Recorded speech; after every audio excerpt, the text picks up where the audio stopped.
There is a wilderness that exists not in the vast, untouched corners of our planet, but within the very heart of our greatest creations. It is a landscape of steel and glass, of concrete rivers and towering artificial mountains. These are the great cities of America. They pulse with a life force all their own, a symphony of millions of souls moving in a complex, unending rhythm. Here, ambition reaches for the sky and dreams are forged in the fires of human endeavor.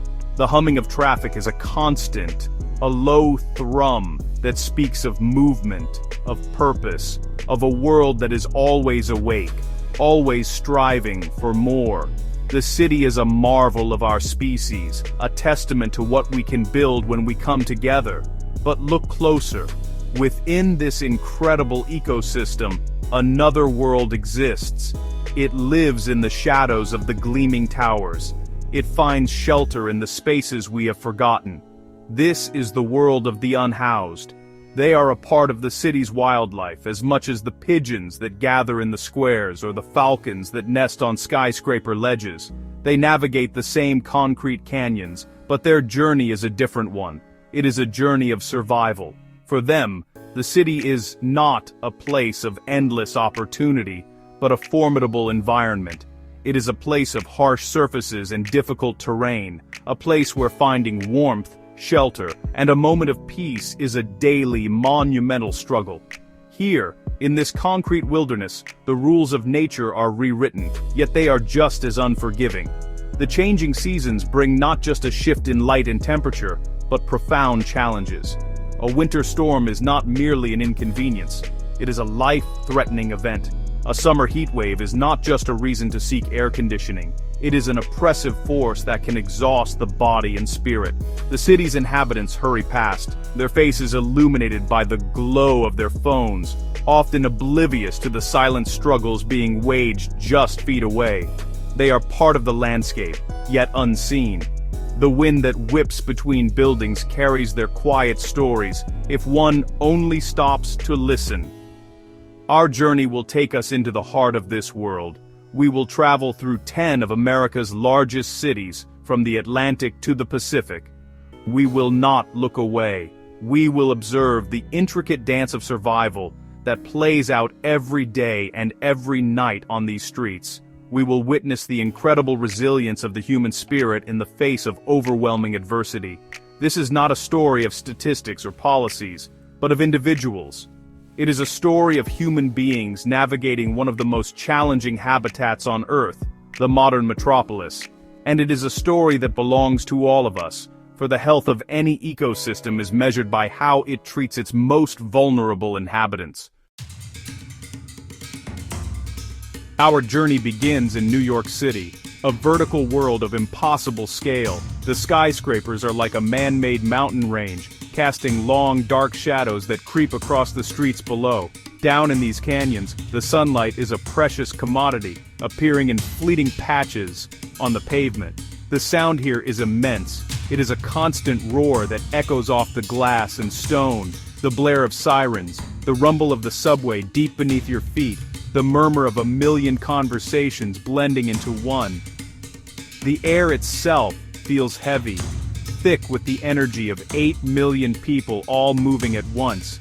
It is a place of immense power and relentless forward motion. But amidst the chaotic energy, there are pockets of stillness. In the early morning before the city fully wakes, you can see them. Figures wrapped in layers of blankets, finding what shelter they can in the recessed doorways of silent storefronts. They are as still as statues, trying to hold on to the last vestiges of warmth before the day begins. A man, we'll call him Marcus, slowly begins to stir. His movements are careful and deliberate. He has survived another night. The city's pigeons, the ultimate urban survivors, land near him, their heads bobbing as they search for crumbs. He watches them for a long moment, a silent understanding passing between them. Marcus's story is etched on his face. He speaks of a time before the streets, a life, with a job, a family, a home. He does not speak of it with bitterness, but with a quiet sense of loss, as if describing a distant country he can no longer visit. A sudden medical crisis, he explains, was like a powerful current that pulled him away from the shore.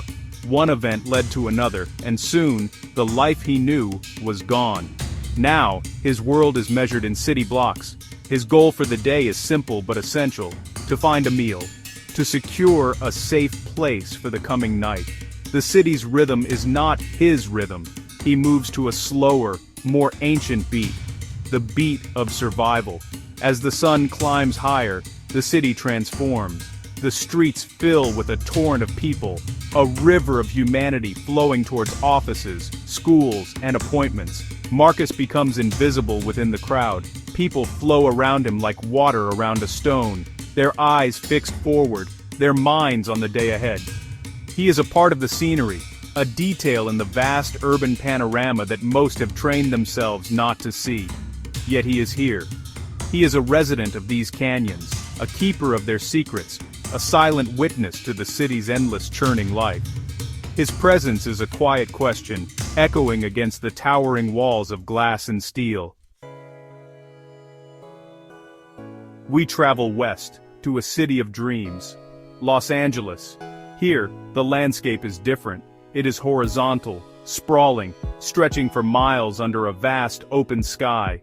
The sun is a dominant force, its light so bright it bleaches the color from the landscape. Palm trees, the iconic sentinels of this coast, stand tall against the hazy blue.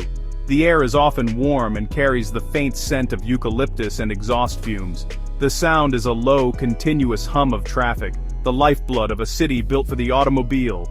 Freeways weave through the basin like massive concrete rivers, their currents flowing day and night. It is a city that sells an image of paradise, of golden opportunity and endless summer. But beneath the veneer of glamour, a different reality unfolds. Along the concrete banks of the Los Angeles River, under the shadows of the labyrinthine freeway overpasses, entire communities have taken root. Tents and makeshift structures form sprawling encampments, a city within the city. Here, life is lived in the open, exposed to the elements. We meet a woman named Elena. Her home is a small, meticulously kept tent. She has been here for a long time, she says. She sweeps the patch of dirt in front of her tent each morning, a small ritual of order in a world of chaos. She speaks of her 2 children, now grown and living far away, and her voice is filled with a soft, aching love.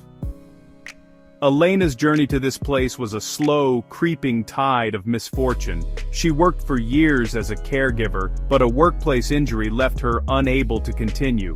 Without an income, her small apartment became an impossible luxury. One by one, her possessions were sold. The safety nets she thought were there simply gave way. Now, the sun is both a friend and an enemy. It provides light and some warmth, but its relentless heat can be punishing.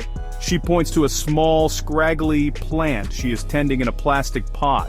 It is a symbol of her persistence, a tiny spot of green life in a world of gray concrete and baked earth. As evening approaches, the city's character shifts. The harsh sunlight softens into a palette of orange, pink, and purple that paints the sky. The beauty is breathtaking. From the vantage point of the encampment, the distant lights of downtown begin to twinkle like a galaxy of fallen stars.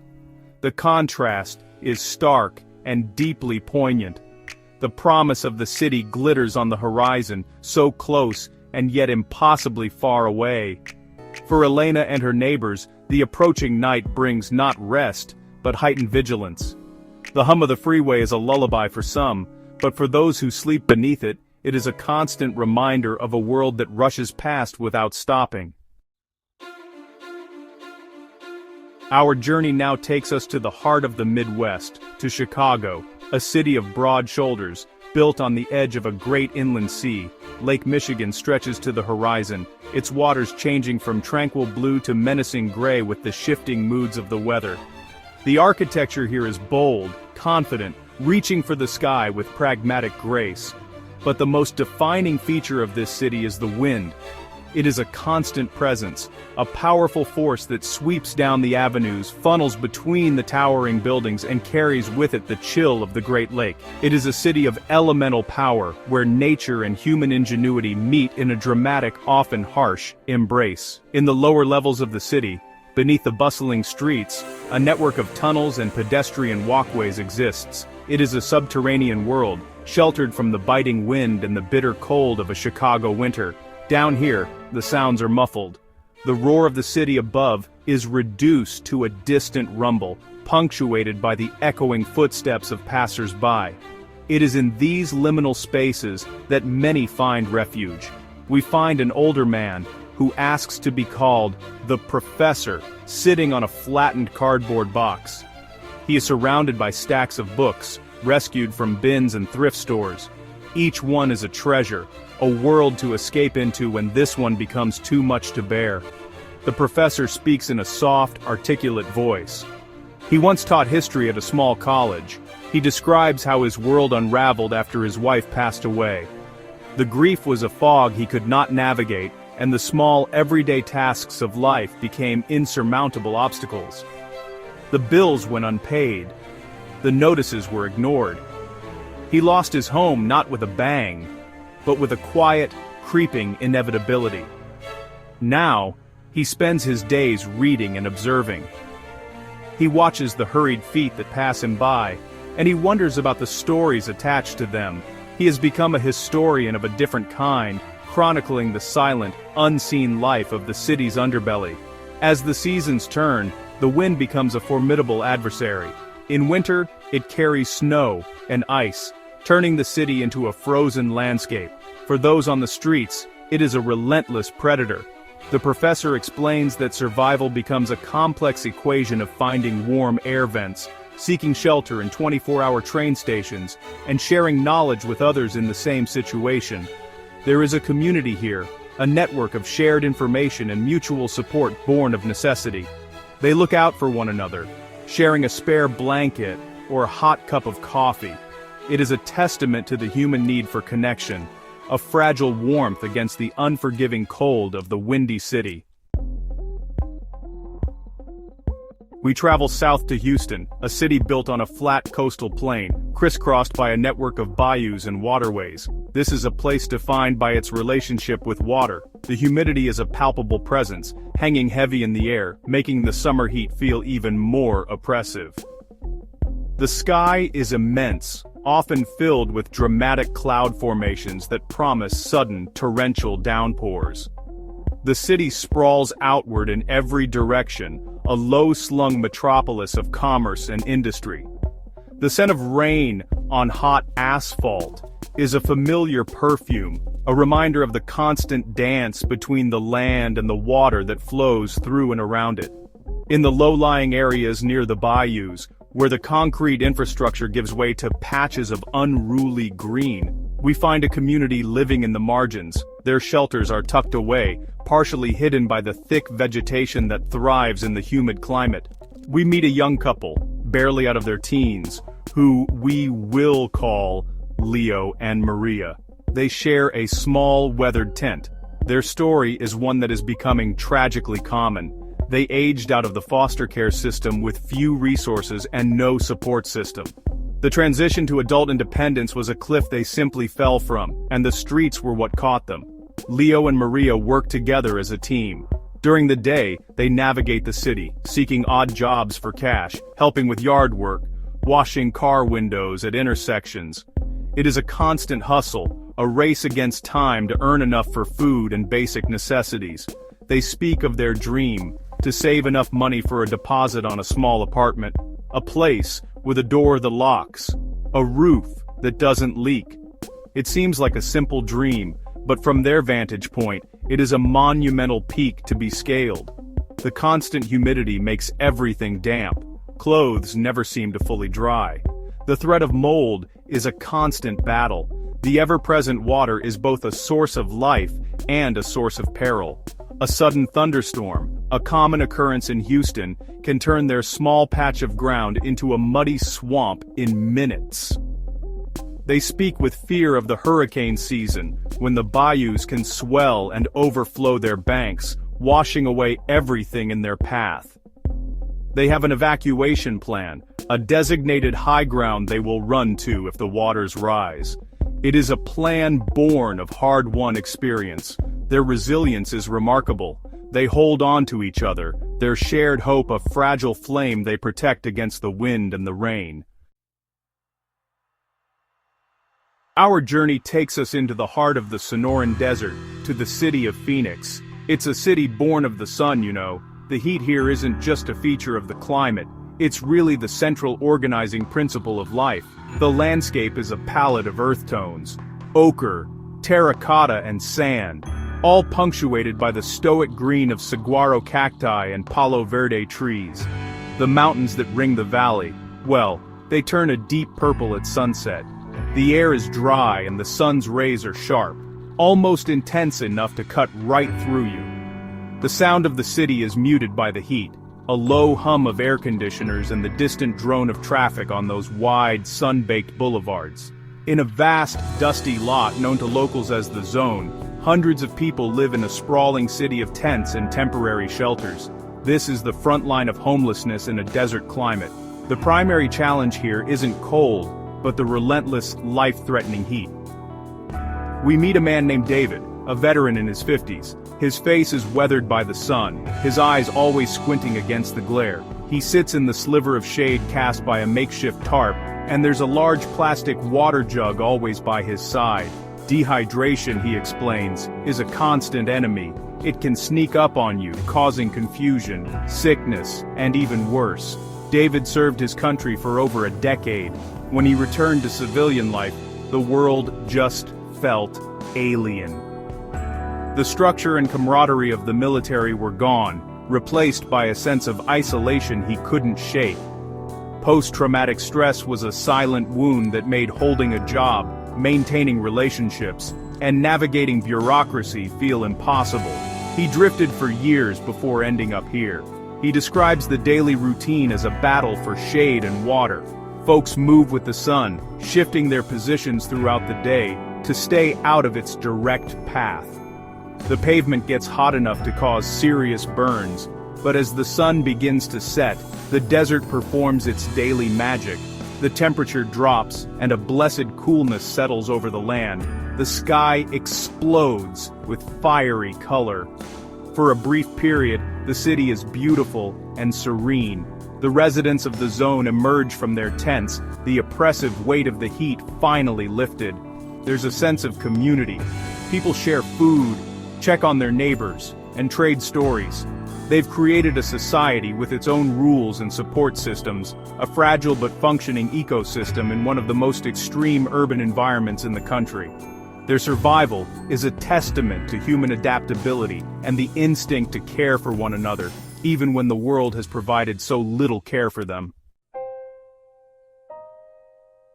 We return to the East Coast, to Philadelphia, the birthplace of the nation. It's a city where history is a tangible presence. Cobblestone streets wind past colonial-era brick buildings, and the icons of American independence stand as proud reminders of the nation's founding ideals. The city has a grittier, more grounded feel than New York. It's a city of neighborhoods, each with its own distinct character. The Delaware River flows steadily past, a silent witness to centuries of change. The sound of the city is a blend of old and new, the clang of a trolley car, the chatter of tourists, and the steady thrum of a modern metropolis. In the Kensington neighborhood, under the elevated train tracks of the Market-Frankford line, lies one of the most concentrated areas of urban despair in the country. The steel girders of the L create a perpetual twilight, a world of shadow and intermittent light. The train rumbles overhead every few minutes, a deafening roar that shakes the ground. It's here that the opioid crisis has carved its deepest scar. We see people moving as if in a trance, their lives consumed by a struggle far more powerful than poverty alone. It's a landscape of profound human suffering, set against the backdrop of American history. We meet a woman who gives her name as Grace. She's young, but her eyes hold the weariness of someone much older. She sits on a curb, her arms wrapped around her knees. She speaks of a good childhood, a loving family. Her path to this place began with a prescription for painkillers after a car accident. The addiction took hold with terrifying speed, pulling her life apart, piece by piece. She lost her job, her apartment, and the trust of her family. Now, each day is a battle, not just for food or shelter, but against the relentless physical and psychological grip of the drug. Grace's story is one of a health crisis that has become a housing crisis. She points to the other people around her. "We're not bad people," she says, her voice barely a whisper above the city's noise. "We're just sick." There are moments of humanity that pierce through the gloom. A volunteer from a local outreach group arrives, handing out sandwiches and clean supplies. For a moment, there is connection, a kind word, a look of concern. These small acts of compassion are like pinpricks of light in the deep shadow cast by the L. They're not a solution, but they are an affirmation of shared humanity. Our journey nears its end as we visit two cities in the sun-drenched south, San Diego and San Antonio. San Diego, on the Pacific coast, is blessed with what many folks consider a perfect climate. The sun shines, a gentle ocean breeze keeps the temperatures mild, and the natural beauty is just stunning. The city's downtown glitters beside the bay, a picture of prosperity and idyllic living. San Antonio, deep in the heart of Texas, has a different character. It's a city rich with history and culture, where the Spanish colonial past is woven into the fabric of a modern American city. The famous Riverwalk is an oasis, a tranquil waterway winding through the heart of downtown. In San Diego, the beauty of the environment creates a jarring contrast with the reality on the streets. In the East Village, just blocks from the gleaming baseball stadium and luxury condos, hundreds of people live in tents that line the sidewalks. We meet a family, a mother, a father, and their young son. They lost their home when the rent in their modest apartment doubled in a single year, and increased their service industry wages just couldn't possibly absorb. They try to maintain a sense of normalcy for their son. He does his homework on a plastic crate, his mother patiently helping him under the light of a street lamp. In San Antonio, the challenge is often the intense summer heat, similar to Phoenix, but paired with a suffocating humidity. Beneath a highway underpass, a man we will call Hector has created a small shaded alcove. He's an artist. Using discarded materials, he creates intricate sculptures and drawings. He was a construction worker until a fall from a scaffold left him with a permanent injury. Unable to work in his trade, he found himself on the streets. His art, he says, is what keeps him sane. It's a way to create beauty and order in a life that often feels chaotic and ugly. It's his voice, a way of saying, "I am still here." Both of these cities, in their own unique ways, highlight a fundamental truth. A pleasant climate or a beautiful setting doesn't protect a city from the crisis of homelessness.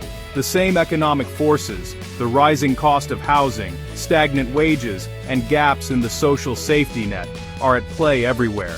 The family in San Diego and the artist in San Antonio aren't there by choice.